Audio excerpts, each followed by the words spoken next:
How are you tonight? I'm Stephanie Wiseman, Artistic Director and founder of The Marsh and Marsh Stream. I want to welcome you all tonight to Solo Arts Heal, starring Rhonda Badonda and her performance, The Adventures of a Girl with a Pain in Her Brain. So I'd like to hand this over to the wonderful Gail Schickley. She's an incredible producer, and we have worked together at APAP. So, hello, Gail. Hello, Stephanie. Good evening. Thank you so much for having me and having Solo Arts Heal. Solo Arts Heal is a show that we're presenting every Wednesday where solo performers present real-life empowering stories, transformative experiences for audiences, a theater of resilience that celebrates overcoming mental and physical life challenges and offers hope and inspiration to the communities that are watching us. Solo Arts Heal will include excerpts of outstanding shows each week, talkbacks and Q&A that provide education and advocacy, drama and humor, all reaching out to the communities through the healing power of the arts. And tonight we present Rhonda Musak and excerpts from her outstanding solo show, Rhonda Badanda, The Adventures of a Girl with a Pain in Her Brain.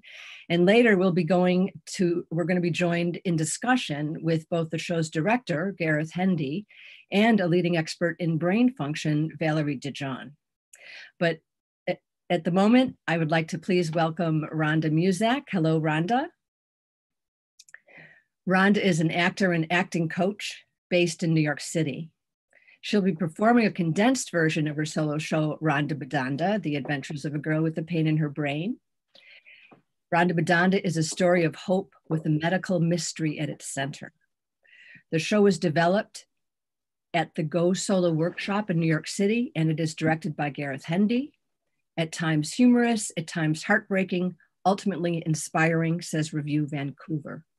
Plank magazine calls it beautiful, a story she tells with glowing wit and humor. Rhonda Badanda shines in its expression of the beauty and strangeness of the mind. Please join me in welcoming Rhonda Badanda to the Marsh Stream. When your brain won't cooperate, you have to get creative.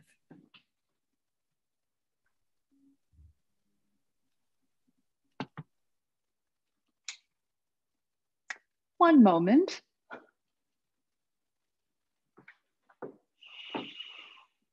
I'm Rhonda Musak, and Rhonda Badanda, The Adventures of a Girl with a Pain in Her Brain, is the story of how I fixed my brain with sound frequencies and overcame a lifetime of feeling dumb.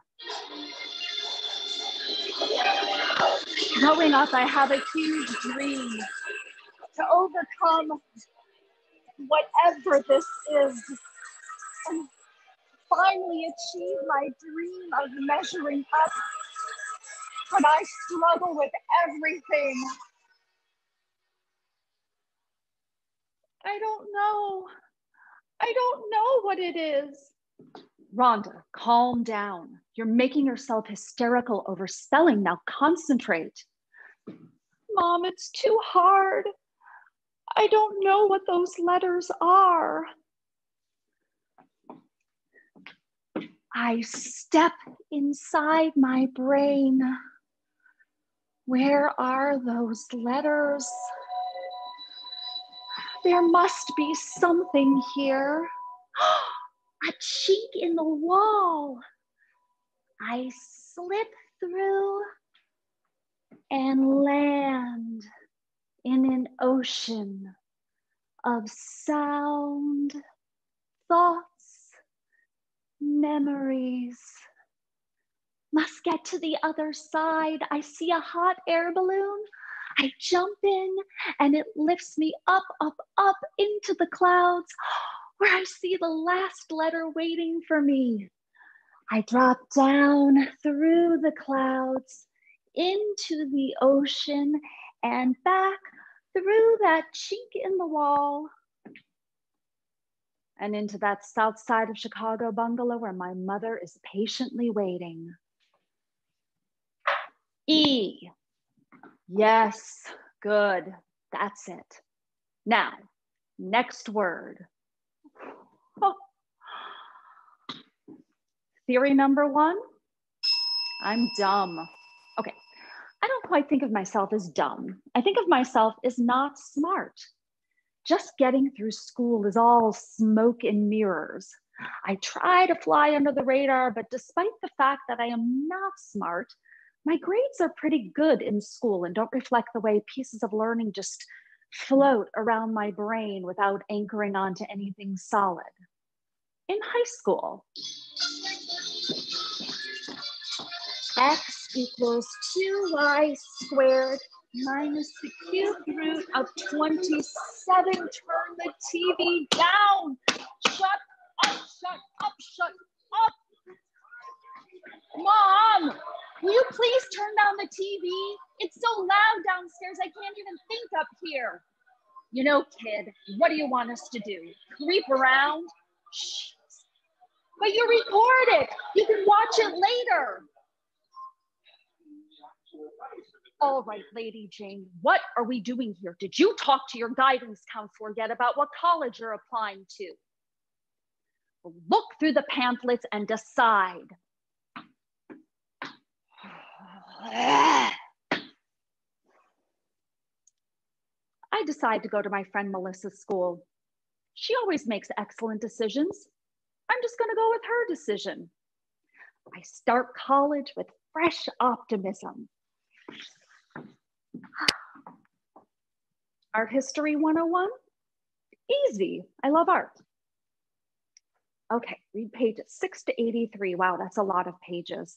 Nope, I can do this. Okay, page 6.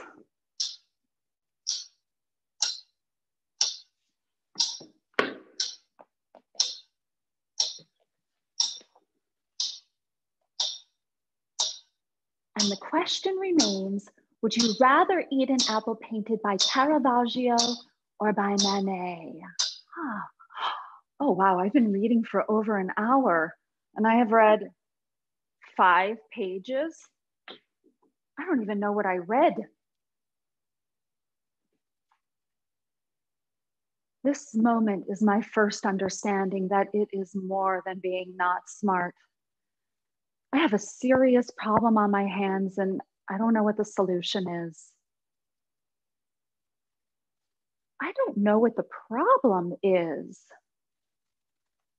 My saving grace comes at the start of a long-awaited summer. Community theater. I walk into the audition room and see him, that one, Jeff. Jeff is sprawling. It's instant attraction on both sides. But who is this Jeff person? The snippets of conversation add up to one absolutely fascinating being. Yeah, I'd love to go, but I have tickets tonight for the Suicidal Tendencies concert in Chicago. I wrote this book as part of a project I'm working on at my parents' consulting firm. That's something I learned last summer when I was in Hungary, working on their first elections. This scar on my lip, I used to have my lip pierced with a hook that attached to my ear with a chain. Here you go, Rhonda. You can throw on my Boy State t-shirt. They gave it to me for free for being president. I am dizzily dazzled with stars in my eyes, lovebirds leaping out of my heart, but I'm also really perplexed. We are the same age, but he seems to have lived 10 lifetimes in the space of my one. No surprise. We break up by the end of summer. Well, I figure if Chicago isn't working for me, why not try New York City?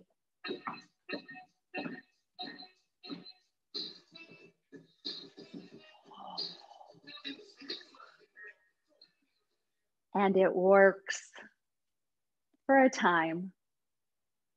I find a school that meets me right where I am. I thrive. But I discover not long after I graduate that I don't talk anymore. I have loose wires. I step inside my brain to search for the reason I'm unable to function like a normal person. These endless tunnels and passageways that I've stumbled through all my life. What do you want from me? I eventually find myself in a remote passage and see a bright light shining from beneath a closed door.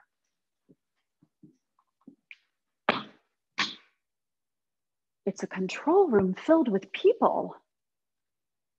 They are helping me, and now I'm brimming with resolve to fix every last area of my malfunctioning self. I will leave no stone unturned. I will work harder. I will push past all limitations. This story shall the good man teach his son, and Crispin Crispian shall ne'er go by from this day to the ending of the world, but we in it shall be remembered. We few, we happy few, we band of brothers. I am ready for battle. What happens is that I go to Kinko's, and as I'm checking out, something on the nearby shelf catches my eye. The fine art of small talk, I'll take it. The fine art of small talk changes my life and leads me to an arsenal of self-help books. But ultimately, no matter how much territory I recover, my issues ooze and seep out through every unchecked crack. Loud bars and restaurants make me miserable. Every social interaction is a challenge. I don't get it. Oh, how is it possible that anyone is having fun in there? Hey, maybe no one else is. Theory number 2. Everyone is as miserable as I am, but they're just better sports about it. So I replace bars with work, but I still want to meet guys, so I hire Steve Santagati, self-proclaimed bad boy and relationship expert who tells it how it is by giving insight into the mind of a true bad boy, to be your dating coach. Oh yes, I do. And my work with Steve pays off. I am no longer peering into that candy shop window wondering what caramel tastes like.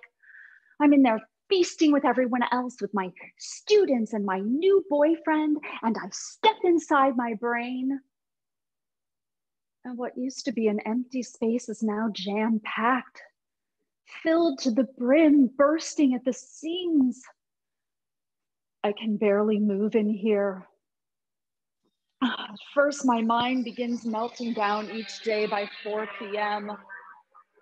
But then it starts happening earlier and earlier until I find myself shut down, completely overwhelmed, sometimes by 10 in the morning. Theory number 3. There is something wrong with my brain. Rhonda Badonda. Rhonda Badonda. I'm out to dinner with Elizabeth, my acting mentor. I started working with her shortly after her son Daniel was born. He's now 13, and for his entire life, I have watched her act as his fierce advocate in the face of his Asperger's. When Elizabeth describes an unconventional therapy and the effect it has had on her son, all I can think is me. I don't know what this magic potion is, but I want it. Elizabeth gives me the therapist's number. The next day, on the phone with Valerie, the therapist, my brain is overwhelmed with thoughts that are just stuck. Does any of this even make sense? Sure, you're perfectly clear. I am? No, really, you understand? What is wrong with me? I meet with Valerie and she gives me a battery of tests. Oh. This is it. What is Rhonda? I knew from the very first hearing test we did, you have a major problem on your hands. Rhonda, the way you hear the world is backwards and inside out. And that's the way listening took place 100 million years ago. Oh, fantastic. I'm Wilma Flintstone. No, Rhonda, this is 100 million years ago. It's your reptilian brain we're talking about. But you're not Wilma Flintstone. You're a snake. And you live your life listening defensively through your entire body. You're listening for predators. Oh, Rhonda, the ear is not just your hearing. The ear connects to your nervous system, your sensory system, your vestibular system, which helps to keep you balanced. Dr. Tomatis discovered the fundamental role that listening plays in human development. And the way your brain developed, Rhonda, is like a cluttered desk. It can't store things or retrieve them. I know it sounds bizarre, okay? But retraining your ear to listen in this way is going to help organize your mind. Valerie diagnoses me with sensory processing disorder and introduces me to the invention of Dr. Alfred Tomatis, the electronic ear, which, by the way, looks nothing like an ear and only like an electronic. This sound-based therapy, known as the Tomatis Method, was Luciano Pavarotti's secret weapon, and now it will be mine. Valerie gives me a set of specialized headphones for this therapy. I hear the lush concertos of Mozart vary in frequencies, the swooping and dropping of sound, with rich, weighty harmonics giving way to flat, tinny echoes. 6 weeks into treatment, I step inside my brain. I don't recognize it. It's vast, limitless, buzzing, alive. Whatever I need in the moment, I reach out my hand, there it is. It's quick. A thought, a question, a comment, a concern, a piece of information from the past. It's all accessible, available through my simple desire to have it.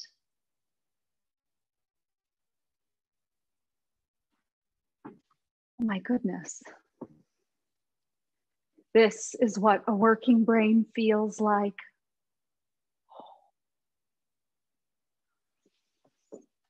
Thank you. Thank you. Thank you, everyone. Please. Thank you. Great job. Thank you. Rhonda Badonda, The Adventures of a Girl with a Pain in Her Brain. Terrific performance. Thank you so much, Rhonda. Your learning disability, sensory processing disorder, affected your life from childhood until you discovered a sound-based therapy only a decade ago, was it? Yes. Well, yes. In a few moments, we're going to be hearing more about it. We're going to be joined in discussion with both the show's director, Gareth Hendy, and a leading expert in brain function, Valerie Dejean. But first, I would like to remind the audience of the tip jar, which is available. There, you can look into the chat and see or go onto the website where you'll be able to find a link. And I would like to now welcome Gareth Hendy, the director. Hello, Gareth.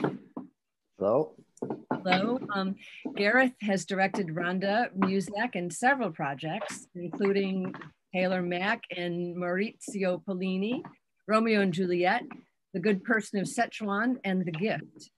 He's based in New York City and has directed at New York Theater Workshop, Ensemble Studio Theater, Arlene's Grocery, Grove Street Playhouse, and the Actors Studio. His Chicago production of Sunday in the Park with George received 4 Jeff Citation Awards, including Best Director and Best Production of a Musical. He was Associate Director of the Broadway play Dirty Blonde and oversaw productions of the play in London, San Diego, Pasadena, and here in San Francisco.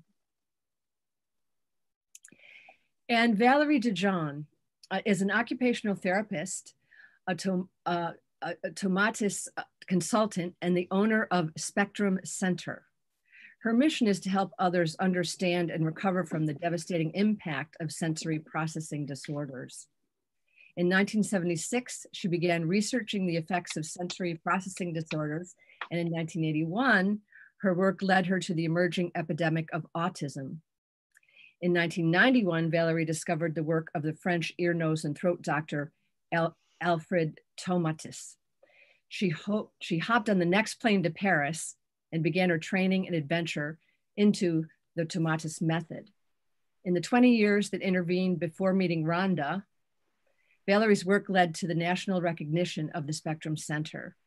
And she has appeared on World News Tonight with Peter Jennings, has been interviewed by Katie Couric on the Today Show, and I don't think anything delights her more than Rhonda's demonstration of what the interior of a sensory processing disorder looks like and the hope for change that really exists. Welcome, Valerie.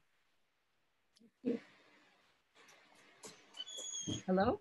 Ah, there you are. Hi, yes. Welcome, wonderful. Well, I'd like to turn it over. I believe that Gareth, you have a particular talk back that you do with Rhonda, and leave it to you to engage in conversation. All right. Well, thank you, Gail, and thank you, Stephanie, for hosting us. I'd like to start out by saying that I've known Rhonda through many of the stages that she presents in the play.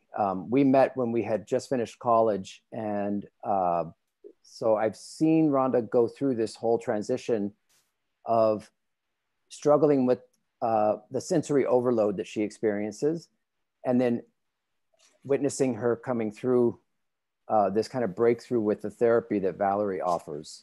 And even though I didn't know she was going through this struggle, I don't think Rhonda really knew that she was dealing with this specific situation, but I was able to witness the transformation. And then when she had gone through the therapy and had sort of emerged from this place of struggling, she brought me the play, and it sort of all became crystal clear what she had been dealing with.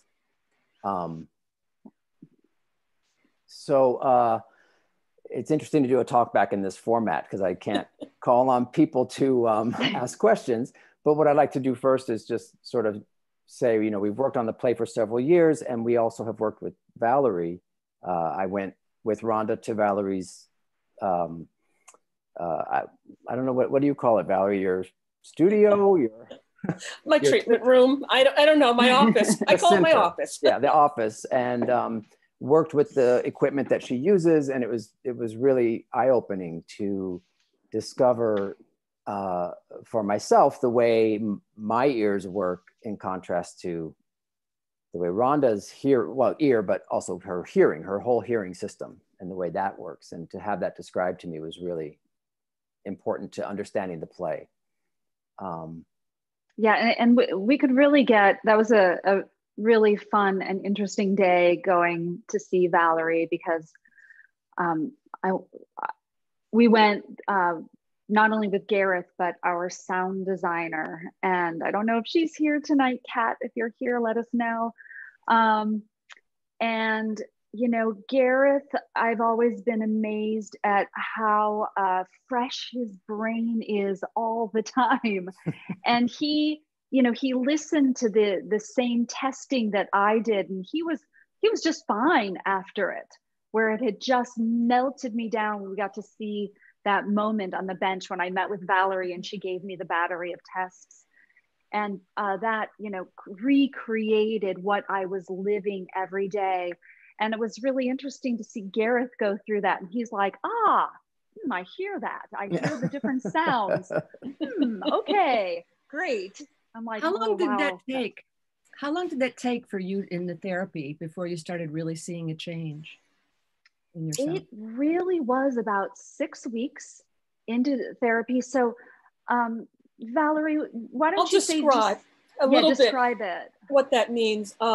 Traditionally, I mean, Tomatis Method is incredibly powerful and very effective, but it takes a time commitment, and it typically runs that we do the first 30 hours, take a month break, and Rhonda would come, between 2.5 and 3 hours a day. We worked that out. And take a break of a month, come back for another 7 days, 3 hours a day, another break of a month. So we're usually and then we do a final 7 days. So it ends up being 72 hours that we do. So it's a big commitment, but often we see changes earlier on. So I think Rhonda was, not seeing a lot her first time, which is not atypical, especially with an adult.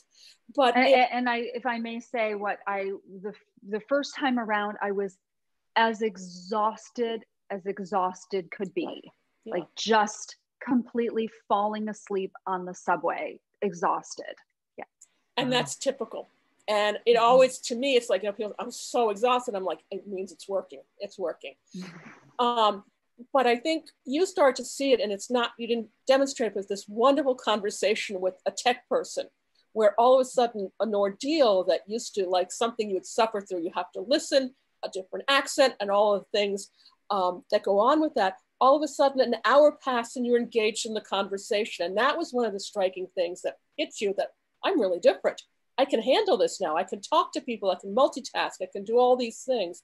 And, it comes on slowly, but then all of a sudden there'll be a moment like that where it hits you that things have really changed.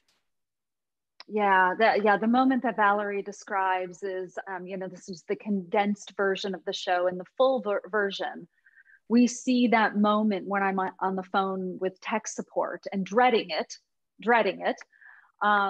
And before I know it, I'm working out the problems, I'm having fun with the technician, and an hour has gone by and there's literally no stress on my brain.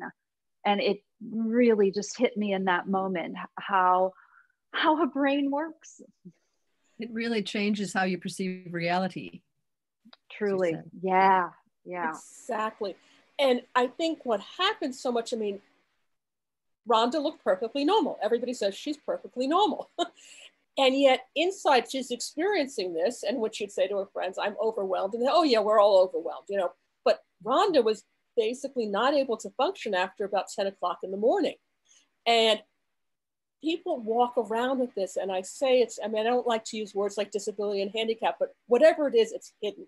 Other people don't see it. And what I love about Rhonda's play is she brings this internal state out so that people can see it. And then it, of course, offers hope that it can change. But it's so beautifully articulated of what it's like to live in this world that probably many of us live in to more degrees than we even know is unusual. You talk about pies perceptions. What is that?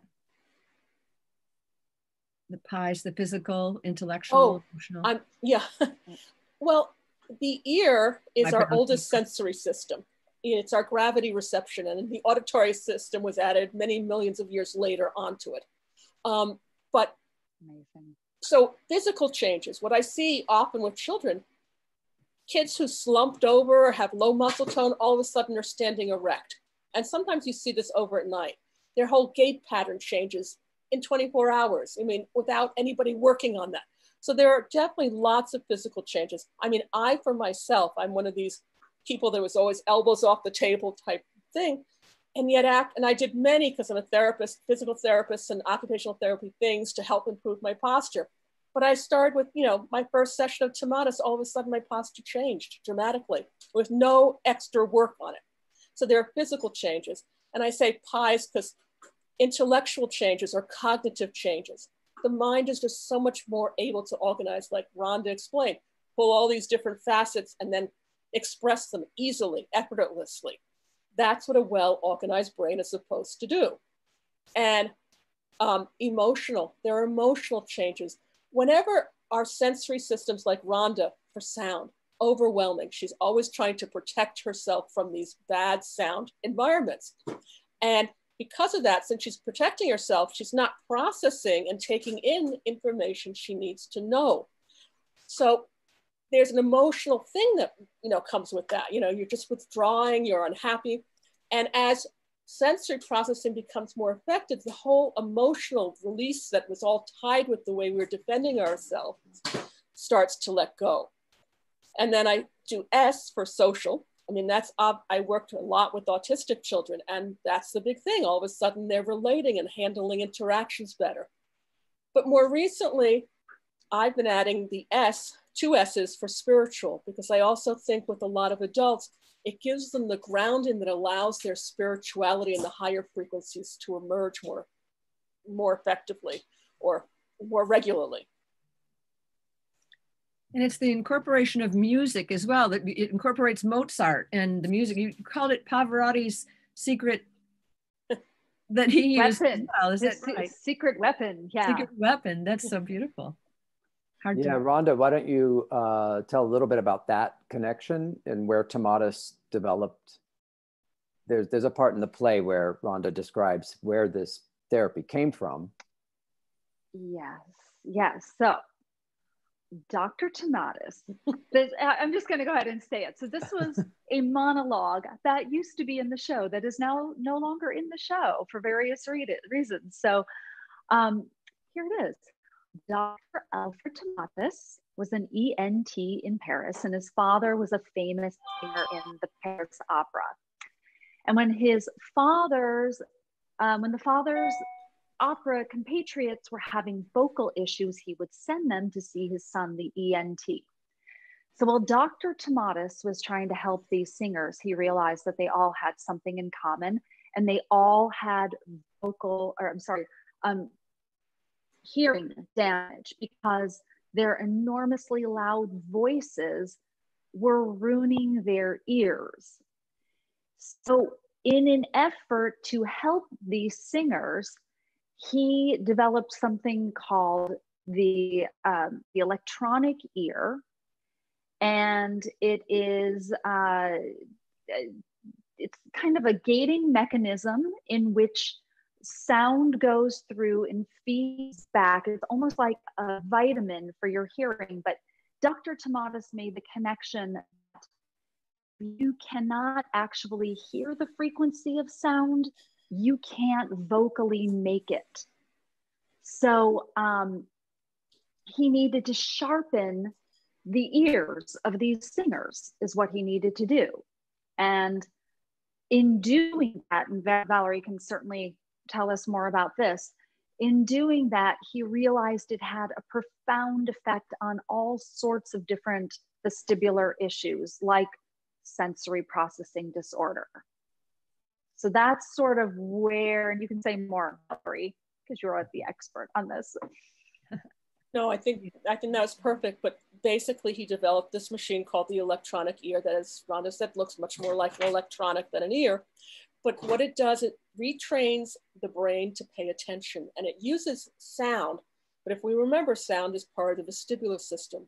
So it retrains every sensory organ to pay attention more effectively.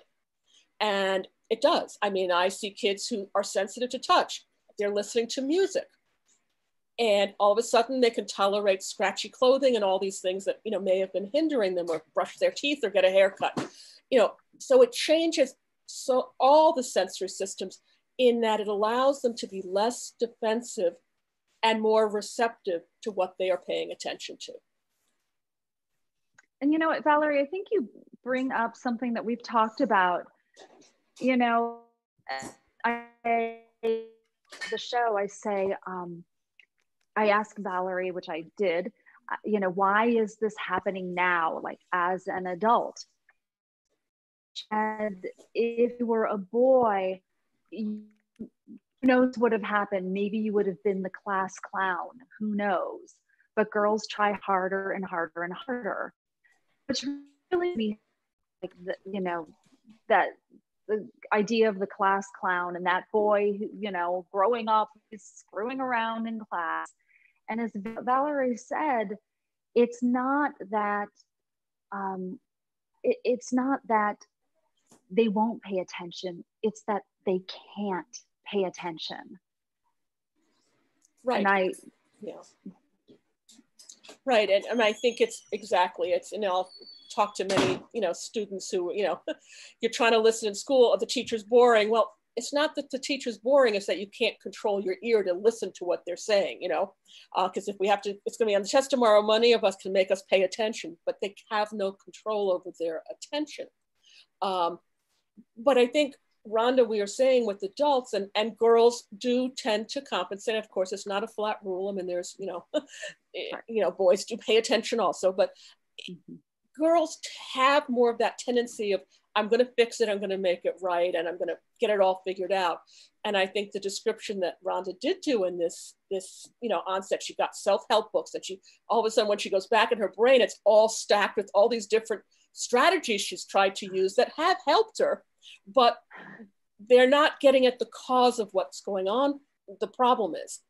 And what happens as we get older, you know, Rhonda was able to use smoke and mirrors and get through most of it, you know, in her childhood, but you reach a certain point where you can't compensate anymore, and things start to fall, you know, kind of disappear from out under. And I think that's why in adults who, you know, really effective people who've managed to get, you know, very far in their lives, but they hit a point where they're exhausted by the level of compensatory skills they're having to use to get there. So I think we see it show up there. Yeah. And that was, you know, we saw the meltdown part, and you know, really that meltdown, I would say, went on for a good 4 or 5 years in my life. Oh, dear. And really, I mean, I just was at the point, as I said, it sort of got earlier and earlier in the day until I could be working maybe for an hour and I just couldn't think anymore. It was so hard to have my thoughts process and, you know, think through a complex thought that, you know, takes in lots of information and makes a good decision. And my brain was working so hard just to do any little normal thing that there's just nothing left over. So it's just re-engineering how your brain processes information. And what do you do when you, I mean, this comes up for you in a situation? What do you do to immediately kind of abate that angst that you might be feeling? Well, you know, at the start of this pandemic, it started happening. I could really feel my brain not being able to process. And one of the things, yeah, I figure pretty much everybody can relate to that. One of the things that I do is Valerie taught me a kind of chanting that I've actually just incorporated it into my vocal warm-ups, but it's a kind of chanting that starts low and it kind of takes me a little while. And by the time I get to the higher frequency sounds, I can really feel like my brain has been plugged in and like all the lights go on and I feel recharged. Like, I mean, I will feel like just desperately exhausted as I'm going up that scale. But when I get to those higher sounds, and as Valerie says, the higher frequency sounds have more vibration, which is literally energy for your cerebral cortex. So I do that, and, you know, and it's now on the rare occasion that I need to do that. It's certainly not every day, though I often do it in my vocal warm-ups because why not? And I also will go and work with Valerie maybe a couple of days a year. And that seems to be good just to keep my brain recharged and working really well. That's fantastic, and kind of always restoring normal sensory processing. There's a continuum, I guess, that you talk about, Valerie, underreactive and overreactive, and trying to get to the normal regulation of your sensory processing. Yeah, you want to be in a middle state. You know, if you're too underreactive, then you're going to be physically more low tone, energy more low tone. You're going to be delayed in taking things in. But if you're too hyper, you're going to be putting all your energy to blocking it out. So you want to be in a neutral state, and that's the place where optimal learning and optimal sensory integration can get you. And you know, yes, that's the functional, the best way to be. But most people don't know that sensory processing could be impacting them. So, you know, Rhonda can sort of say, oh, yeah, I feel my brain getting fuzzy now. I can do some chanting, or, you know, there are other techniques, and all of a sudden I can come back up to speed. But I think, you know, what I'd love to achieve, and I think Rhonda's play is so good at getting that out, is that once we understand ourselves on this level, and I call it our sensory blueprint, once we understand our sensory blueprint, there's a lot we can do to manage and self-care for it. That doesn't necessarily involve having to come to me. There are other strategies that you can work on to do that once we start to bring it in our awareness, that is something that's going on. So there's a question in the chat box about, can anybody access these therapeutic sounds? And while the music of Mozart or Gregorian chant is available to everybody, the specific tools that Valerie works with operate in a different way. The headphones that she uses conduct sound through the bones of your skull, and certain sounds go in through the actual eardrum. And so that equipment exercises your ears and your hearing in a different way. And it's sort of, so I just wanted to kind of answer that question, that you can go to the website that's also in the chat box. I think Gail put that in there, thank you, and get more information. But at the same time, there are many tools that people use, but this specific tool is something that is specifically developed by Dr. Tomatis. So I just wanted to bring that up. I don't know, did I say that right, Valerie? Yeah, sure. And it takes a fair amount of training to administer it. So there, yeah, it is. And sorry, there's not an app we can download to do this, but I think there are ways to know yourself better that can make some big changes also in management of it too. And it's methods that have worked for so many different disorders: autism, attention deficit disorder, sensory, visual and auditory learning disabilities, even memory enhancement for aging and Alzheimer's. Yes, yes, yeah. It is, and it's almost like it. They used to say, okay, fix everything but the kitchen sink, but in many ways it is so. Yes, Tomatis started with performers, with opera singers, and restored many famous opera singers in the Paris Opera to the stage. Pavarotti, had his own, instrument, but Maria Callas is one of the artists that he was famous for getting her back to singing again. She really had damaged her voice. So there's that, visual artists, there's a lot in the arts. And I think it brings, to Rhonda, I mean, she had done the method, but we kept working with Rhonda, and I can see just the level of command over her body and her acting and her use of her instrument. Tomatis has helped improve that, and I don't think I'm saying anything incorrect with that, Rhonda. So there's so many areas that it can affect, but certainly autism, language, communication problems, attention deficit disorder. Those are, some of the obvious ones, but, I think Rhonda could express more of that. Yeah, I really feel a difference. And I feel like that has been a newer thing to open to me from having done the Tomatis method, is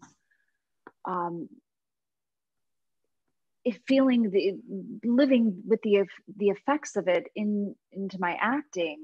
And one of the things that I've added in is studying Alexander technique. And the thing that is happening is I now have access to my body in a way that I never did before. You know, it's challenging to learn acting when you don't have full access to your body. And I feel like the Tomatis method has opened that door, and the Alexander technique is really helping me to harness it. So I feel like a big shift has happened with that. That answers. We just had a question about, or a comment about Alexander technique, and so you answered the comment. I did. I didn't even see it. Okay. That came from Laura. Oh, Laura, I see you there. Hi, Laura. Stephanie is asking, would this therapy and this technique be useful for people who don't have sensory processing issues?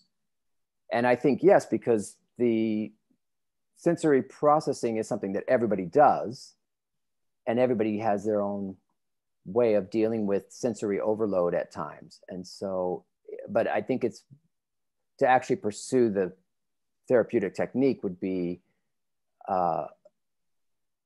you would have to have something that you really want to achieve by doing the therapy, as opposed to just, oh, let me see if it makes me,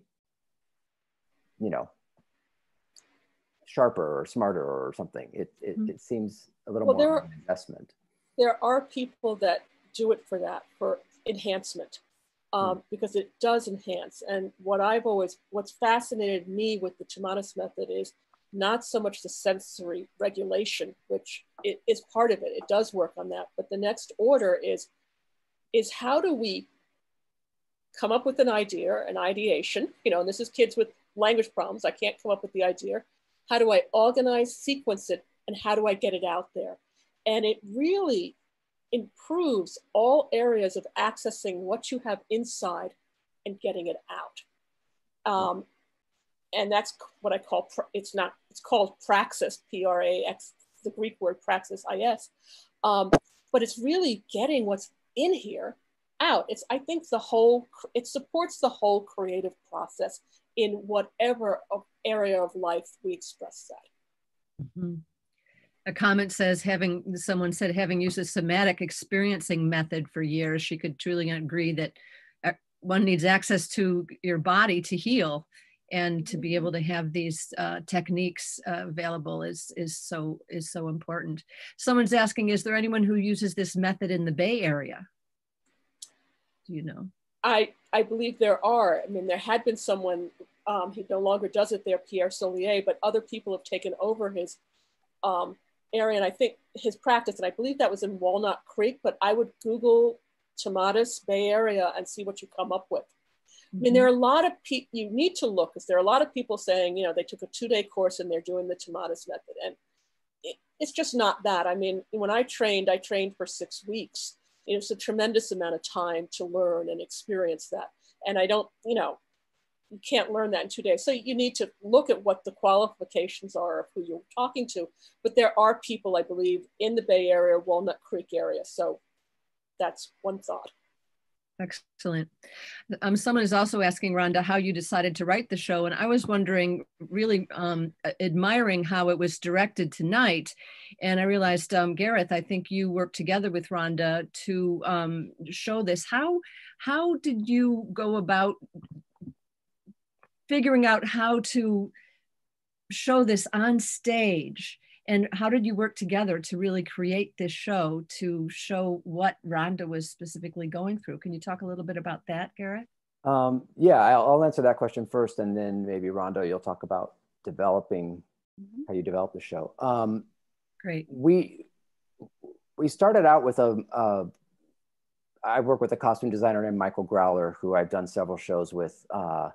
And we had a much more elaborate vision at first. With lots of fabric and pieces of costume that would come off, and the stage would be littered with pieces by the end and ribbons and things. And we had this idea that it was all the pieces of Rhonda's life that then were unraveling, that then she would somehow figure out how to gather back up.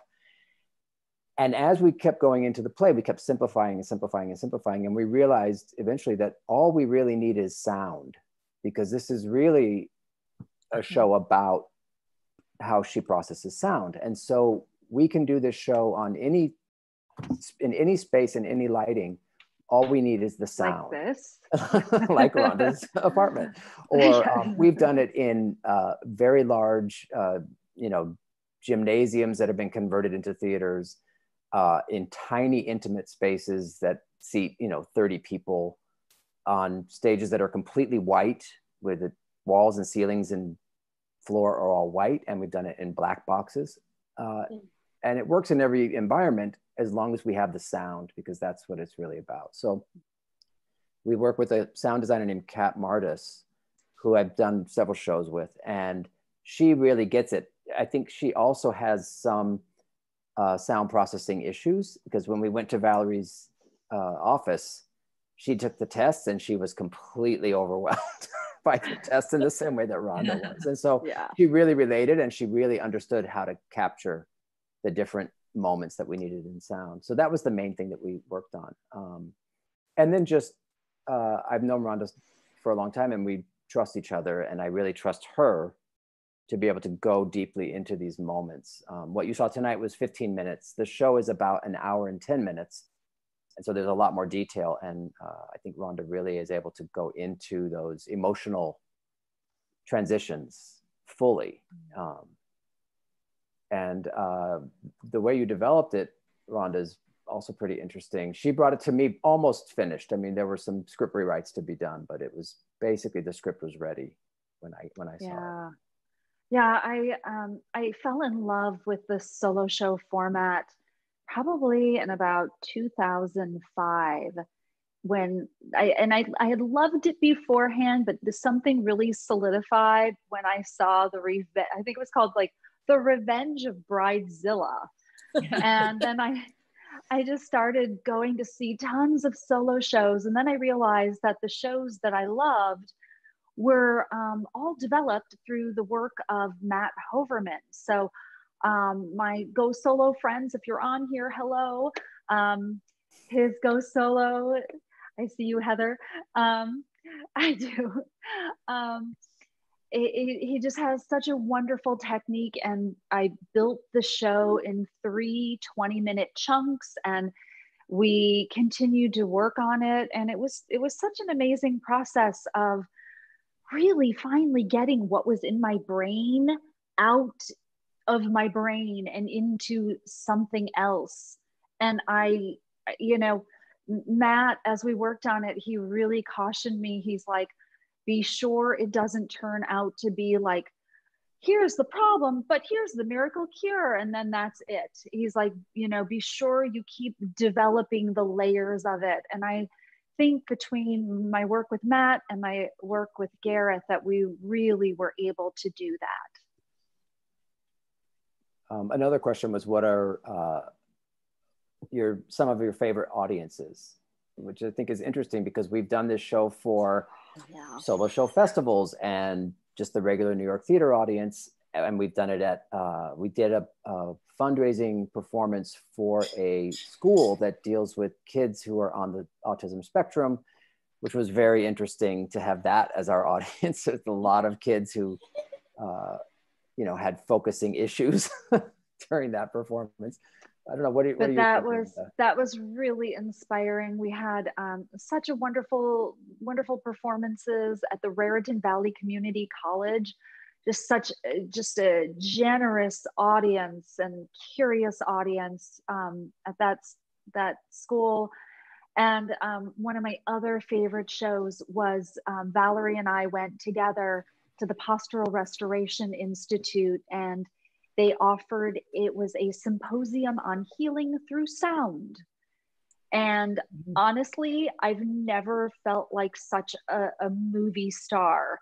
It was honestly quite overwhelming, but amazing just to sit and, working. It was people who worked with people like me all the time. So they really got everything. And oh my goodness, did they crack up at the line about it's your reptilian brain. They went crazy over that line. So that was a really powerful audience to be able to bring this work to. And that's, you know, that's part of, as Gail talked about, this Solo Arts Heals, we're really looking at bringing some of these shows that you're seeing here on the Marsh, thank you, Stephanie, to venues that are about healing. Absolutely. Well, thank you. Thank you all so very much. This has been a wonderful hour that's kind of flown by so quickly. But are there any closing points that you'd like to make, Gareth? It was very interesting to work on the show in this format. And I think we learned a little bit about the show doing that. So thank you, Rhonda. Thank you for being here. And Valerie. Thank you for having me. It's my pleasure. And this has been a fun format. I mean, it's really been wonderful to interact this way. So thank you for inviting us. And again, thank you, Rhonda, for getting this work out in the world. I just Rhonda, treasure you. Very grateful to you. You just blossom in the show. It's been a pleasure to have you in the Gibson Suite at APAP, where you've performed the show for the last few years. And I certainly hope to see you there again. So again, Rhonda, Musak, Gareth Hendy, and Valerie Dejean, very grateful that you're here.